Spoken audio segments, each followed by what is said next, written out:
Captain Sarah Mitchell had dreamed of flying combat helicopters since she was 8 years old, watching war movies with her grandfather who had served in Vietnam. But when she finally earned her wings at 25, the military had other plans for her.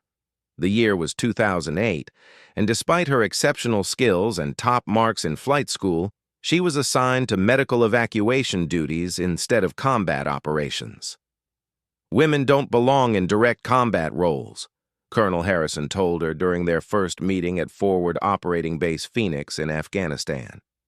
His weathered face showed decades of military service, and his tone carried the weight of regulations that had been written long before Sarah was born. "You'll be flying wounded soldiers out of danger zones, not engaging the enemy."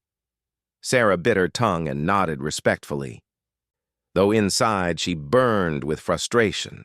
She had outperformed most of her male counterparts in flight school, scoring higher on both written exams and practical flight tests. Her instructors had praised her steady nerves under pressure and her natural ability to handle the complex controls of a helicopter in dangerous situations. Yet here she was, restricted by policies that seemed to ignore her capabilities entirely.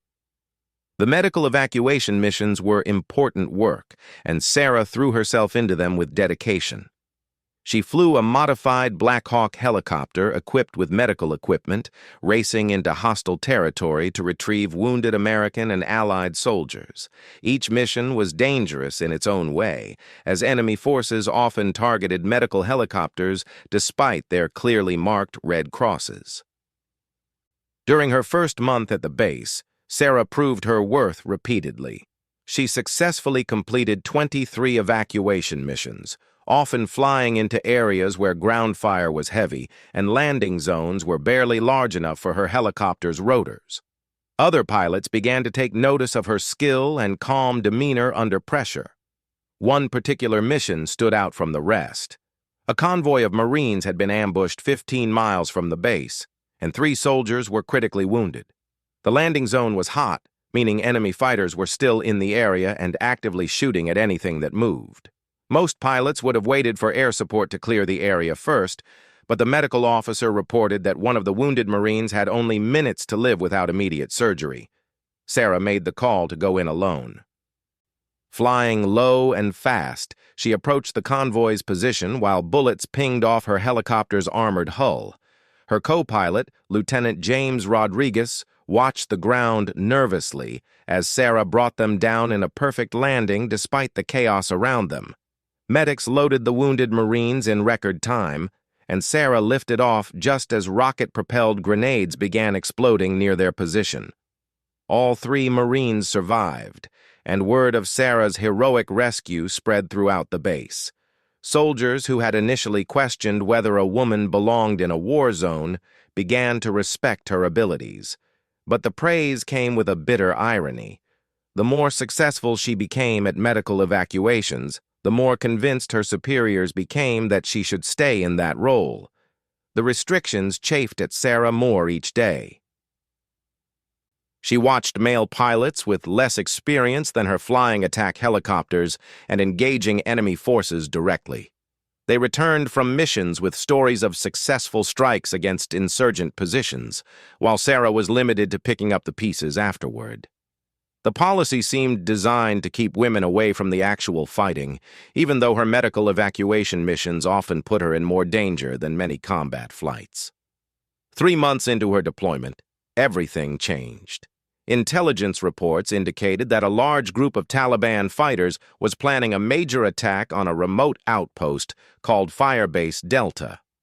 The base housed about 60 American soldiers and was strategically important for controlling a key mountain pass. Attack helicopters had been conducting surveillance and occasional strikes in the area, but the enemy forces were proving elusive and well hidden. Major Thompson, the base's operations commander, was growing frustrated with their inability to locate and eliminate the threat. The Taliban fighters seemed to know exactly when and where the attack helicopters would appear, suggesting they had scouts watching for incoming aircraft. Traditional tactics weren't working, and time was running out before the planned attack on Firebase Delta. That's when Sarah approached Major Thompson with an unusual proposal. What if they used a medical evacuation helicopter for reconnaissance? Enemy fighters wouldn't expect a medevac chopper to be hunting them, and the element of surprise might give them the advantage they needed. She argued that her helicopter, while officially designated for medical duties, carried the same advanced sensors and communication equipment as attack aircraft. Major Thompson listened carefully to her plan. It was unconventional, and it would technically violate the combat exclusion policy for women. But the lives of 60 soldiers at Firebase Delta were at stake, and traditional approaches had failed. After a long moment of consideration, he made a decision that would change everything. "Captain Mitchell," he said finally, "tomorrow morning, you'll be conducting a routine medical patrol in the mountains near Firebase Delta. If you happen to observe any unusual enemy activity during this patrol, you're authorized to report it immediately to our attack helicopters in the area." Sarah understood the carefully chosen words. She was being given unofficial permission to hunt for the enemy, as long as it could be disguised as a medical mission. It was a dangerous gamble that could end both their careers if discovered, but it might be the only way to save Firebase Delta. The next morning, Sarah took off in her Black Hawk with a full crew: co-pilot Lieutenant Rodriguez, crew chief Sergeant Williams, and door gunner Corporal Jackson. Officially, they were conducting a medical patrol to check on the health needs of remote villages. Unofficially, they were equipped with extra ammunition and had removed most of the medical equipment to make room for additional fuel and supplies. Flying low through the mountain valleys, Sarah used her helicopter's advanced sensors to scan for signs of enemy activity. The Taliban fighters were known to be hiding in a network of caves and tunnels carved into the mountainside, making them nearly invisible to high-altitude surveillance.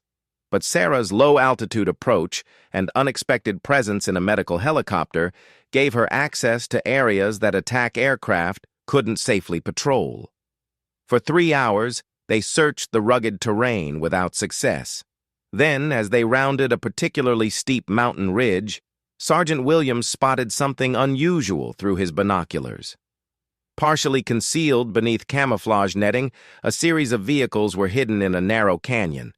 These weren't civilian trucks or farming equipment, they were military-style trucks loaded with weapons and ammunition.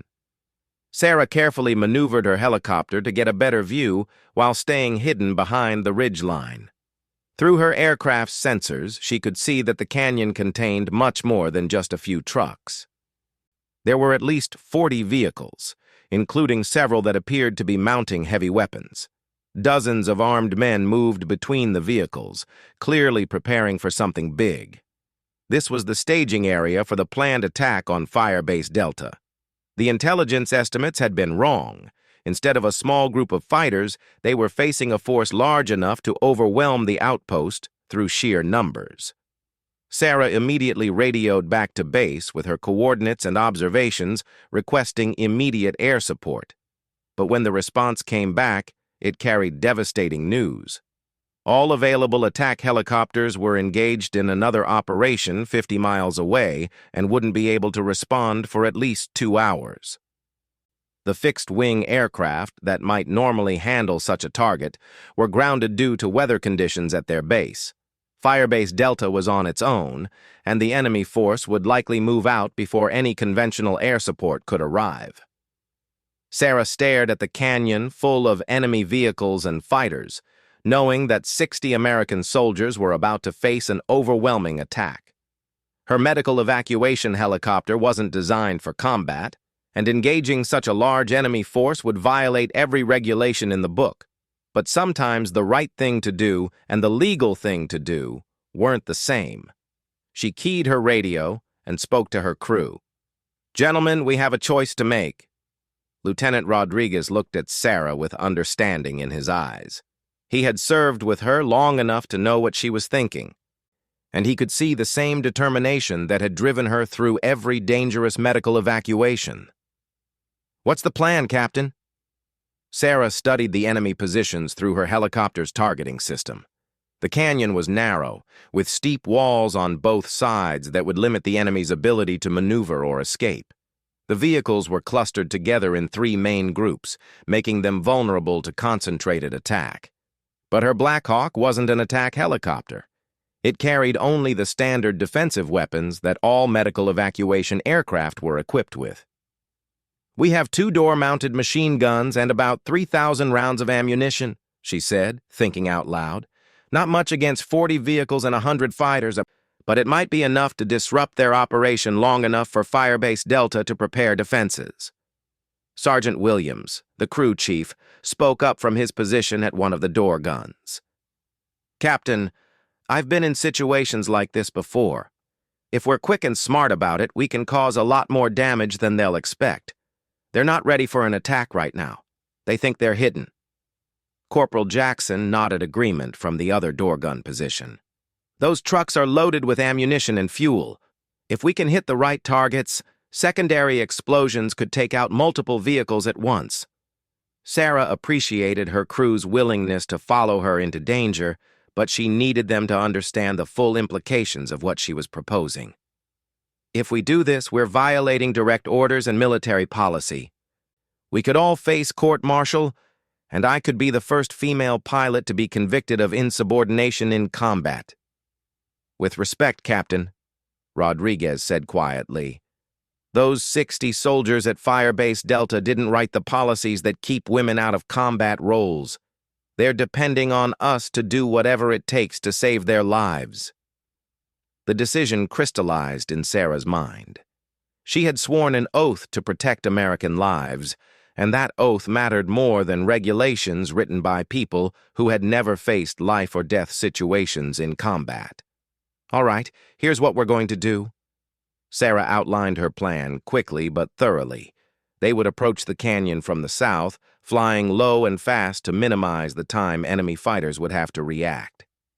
Williams and Jackson would concentrate their fire on the vehicles carrying ammunition and fuel, hoping to trigger secondary explosions. Sarah would use the helicopter's mobility to keep them moving constantly, making it harder for enemy fighters to target them effectively. The attack would need to be swift and decisive. They had perhaps 10 minutes before the enemy could organize an effective response with heavy weapons, and maybe 20 minutes before reinforcements might arrive from other Taliban positions in the area. Their goal wasn't to eliminate every enemy fighter.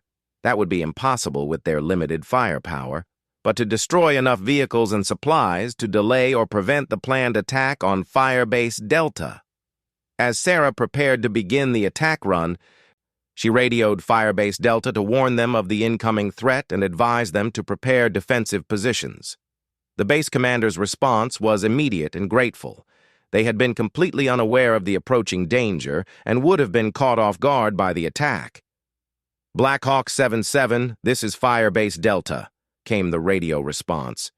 "We copy your warning and are taking defensive measures now. Whatever you're about to do, we appreciate it more than you know." Sarah took a deep breath and pushed the helicopter's controls forward, beginning the descent into the canyon.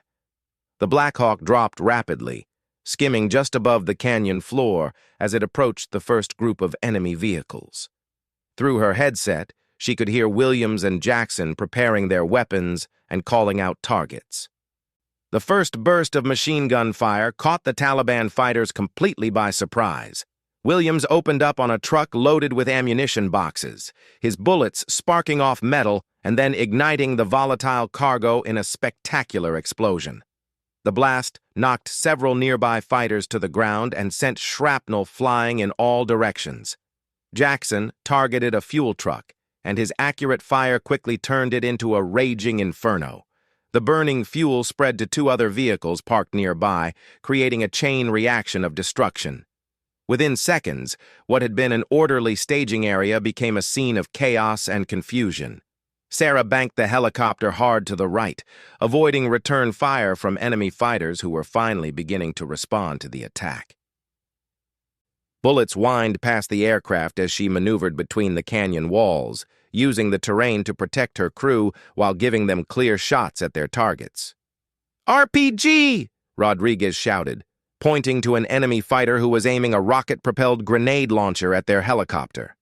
Sarah immediately pulled the aircraft into a sharp climb, and the rocket exploded against the canyon wall below them, sending rocks and debris flying, but missing the helicopter.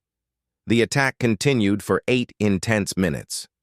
Sarah flew her helicopter through the narrow canyon like it was an extension of her own body, threading between rock formations and diving toward targets with precision that impressed even her experienced crew.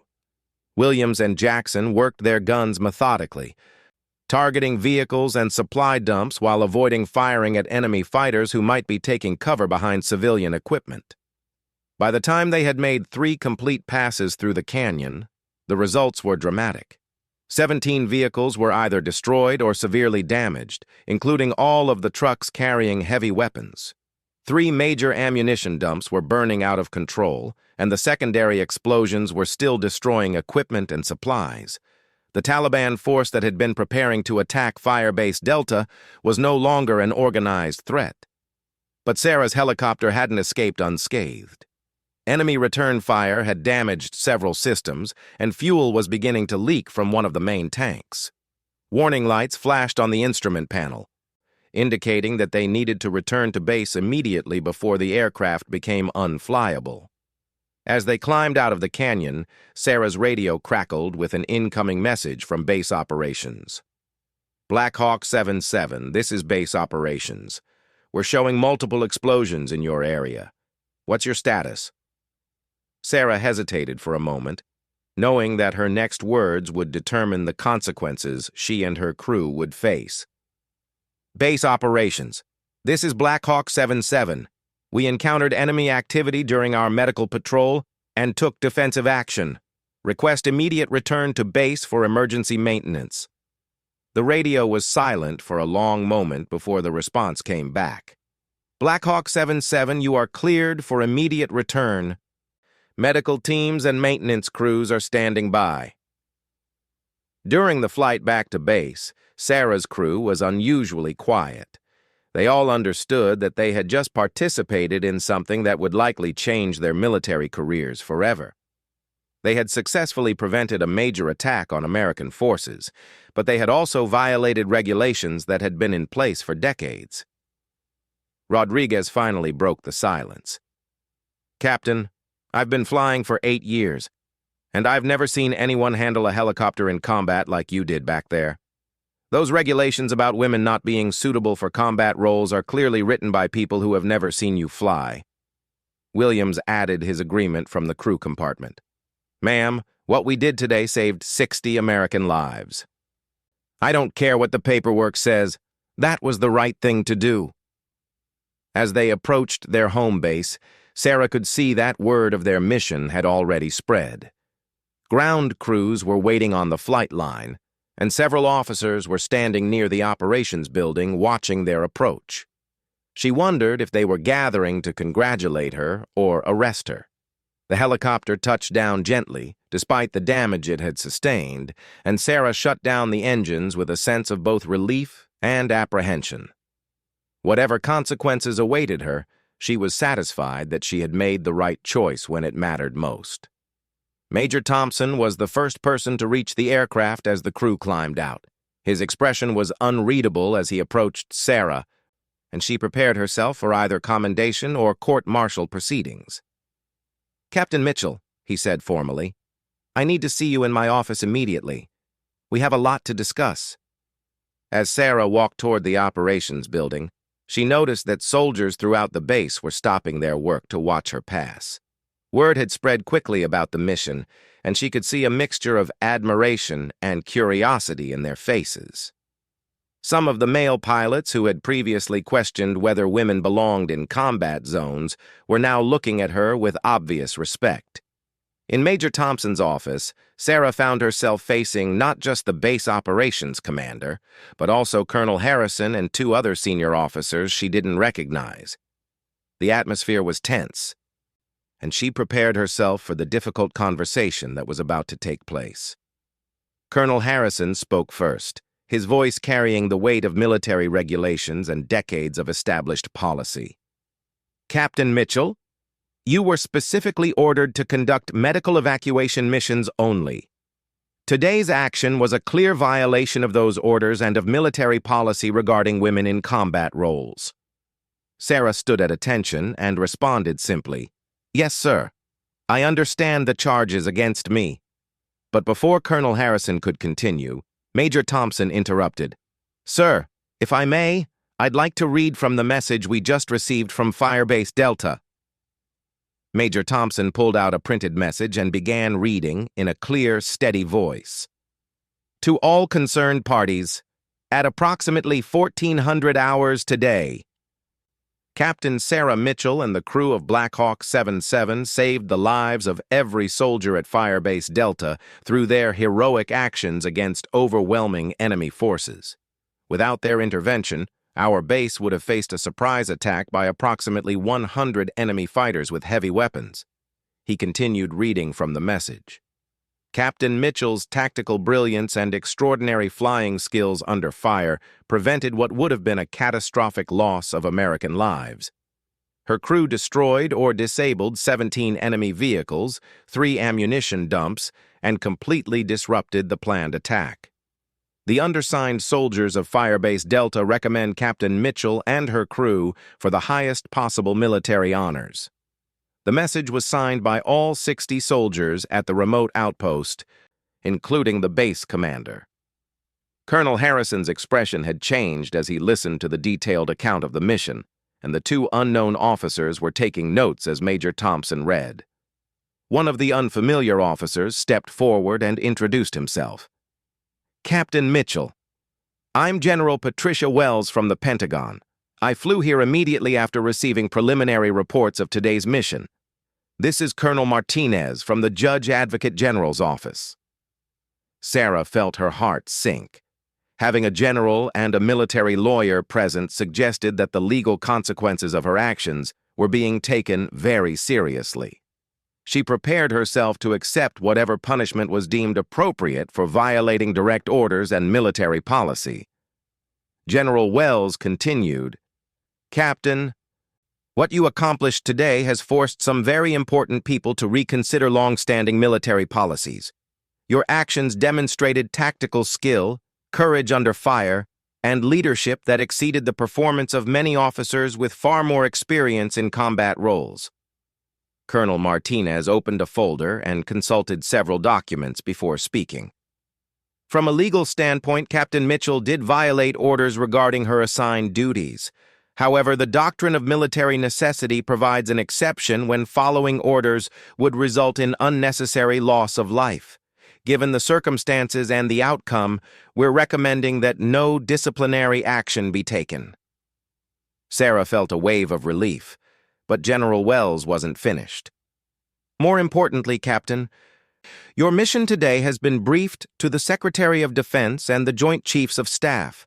The evidence of your performance, combined with the testimonies from your crew and the soldiers at Firebase Delta, has led to an immediate policy review." She paused to let the significance of her words sink in before continuing. "Effective immediately, the combat exclusion policy for women is being suspended pending a comprehensive review. You and several other female pilots will be transferred to a special test program designed to evaluate women's performance in direct combat roles." The room was silent for a long moment as Sarah processed what she was hearing. The policy that had restricted her career and limited her opportunities was being reconsidered because of her actions. It was more than she had ever dared to hope for.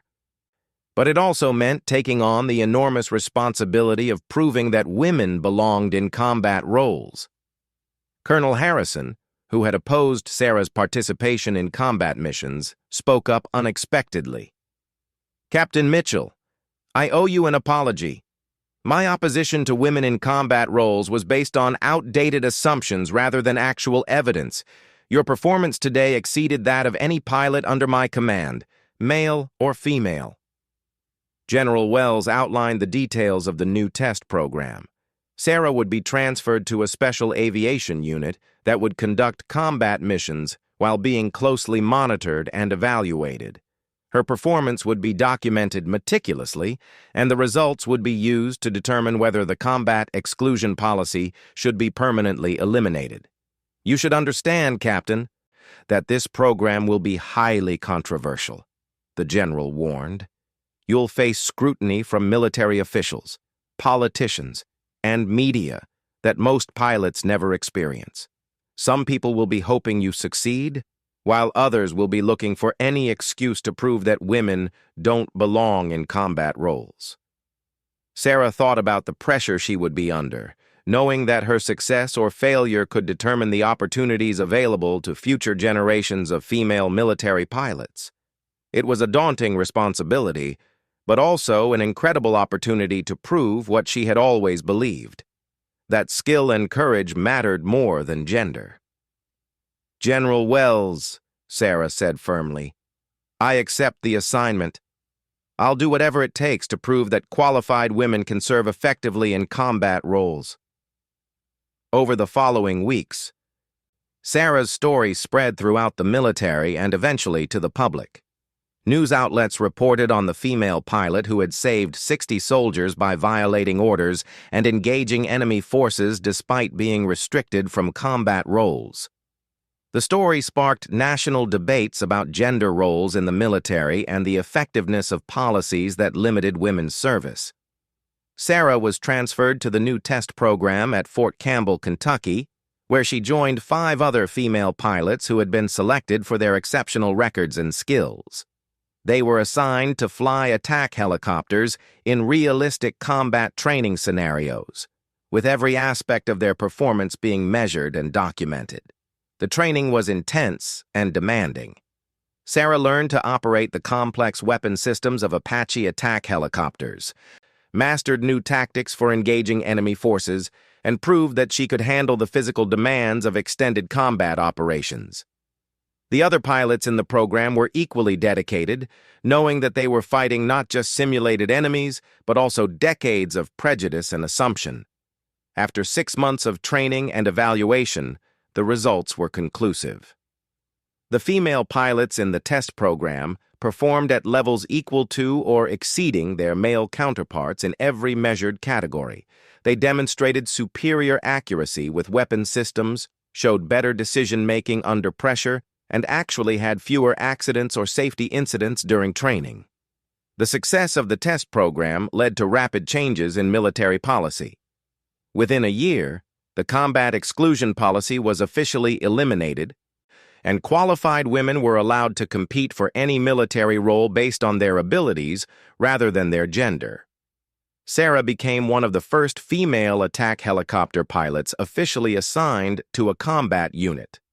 Her first official combat deployment took her back to Afghanistan, where she flew Apache helicopters in direct support of ground operations. During one particularly challenging mission, her unit was called upon to support a ground convoy that had been ambushed in a valley surrounded by enemy fighters positioned in caves and fortified positions.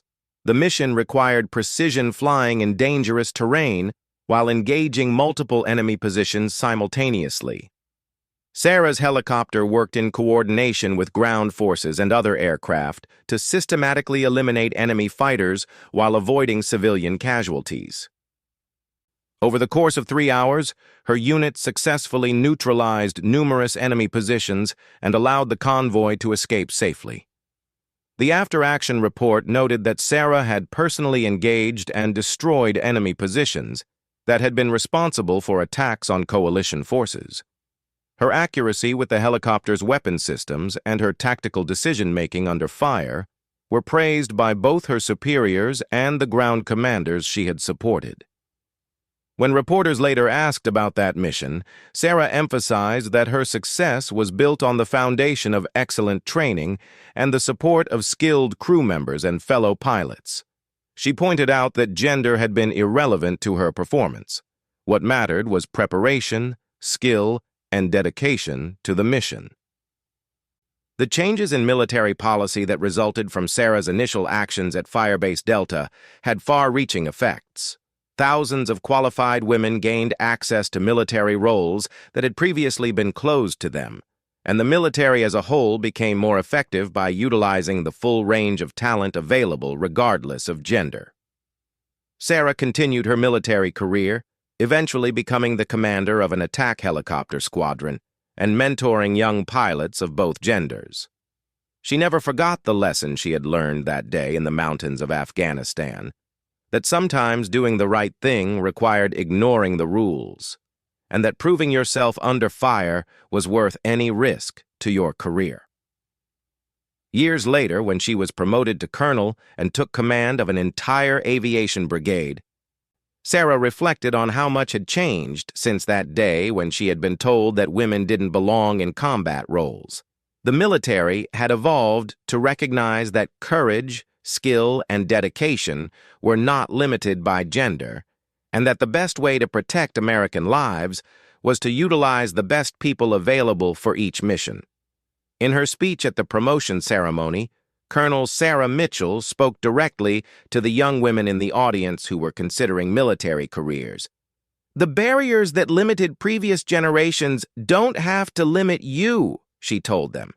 "If you have the skills and the dedication to serve your country, there is no role that should be closed to you based on anything other than your qualifications." The story of Captain Sarah Mitchell's mission against overwhelming odds had become more than just a tale of military heroism. It had become a symbol of how individuals could challenge unjust limitations and create opportunities for future generations. Her actions that day in the mountains had saved 60 lives immediately, but they had also opened doors for countless women who would follow in her footsteps. The military had learned an important lesson from Sarah's example, that excluding qualified people from important roles based on outdated assumptions weakened the organization and put lives at unnecessary risk. Her courage in defying orders when it mattered most had not only saved lives, but had also made the military stronger and more effective. Today, female pilots serve in every type of military aircraft, from transport helicopters to fighter jets, and their contributions are measured by their performance rather than their gender. Captain Sarah Mitchell's legacy lives on in every mission flown by the women who followed her path, and her story continues to inspire new generations of military aviators who refuse to accept artificial limitations on their service to their country.